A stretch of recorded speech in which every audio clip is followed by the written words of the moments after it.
We have so many people who can't see a fat man standing beside a thin one without coming to the conclusion the fat man got that way by taking advantage of the thin one. So they're going to solve all the problems of human misery through government and government planning. Well, now, if government planning and welfare had the answer, and they've had almost 30 years of it, shouldn't we expect government to read the score to us once in a while?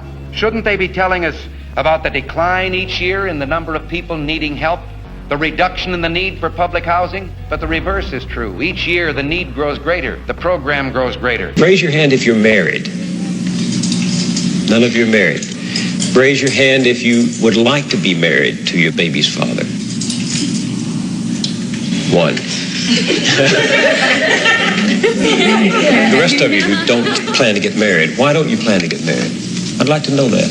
You already have your child to think about, and then a whole family to care for. You know, it's a lot of responsibility, and then you don't want the commitments. I wouldn't want no man holding me down, because I think I can make it as a single parent. But don't you think you might need help in raising that baby from a man?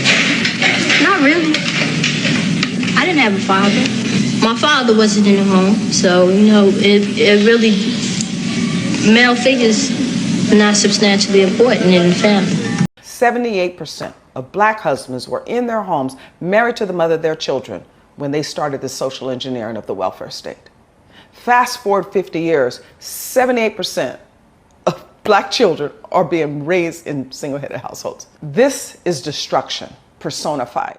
The welfare state has done to black Americans what slavery could not have done, the harshest Jim Crow laws and racism could not have done, namely, break up the black family. That is, today, just slightly over 30% of black kids live in two-parent families. Historically, from 1870s on up to about 1940s, and depending on the city, 75 to 90% of black kids live in two-parent families. Illegitimacy rate is 70% among blacks, where that is unprecedented in our history. Now, it's not just a matter of a racial thing. In Sweden is the mother of the welfare state, and illegitimacy in Sweden is 54%. The government has said to many young women, I am the father. Yeah, and so the father, black males, have become dispensable. The secret of the welfare state is you can do almost anything in the short run, but in the long run, the arithmetic can't be ignored. And in the long run, you're going to run out of money. The welfare state, against which you have devoted enormous professional energies over these several decades now, is about to come to an end, one way or the other. That's right, but it makes a difference how it comes to an end.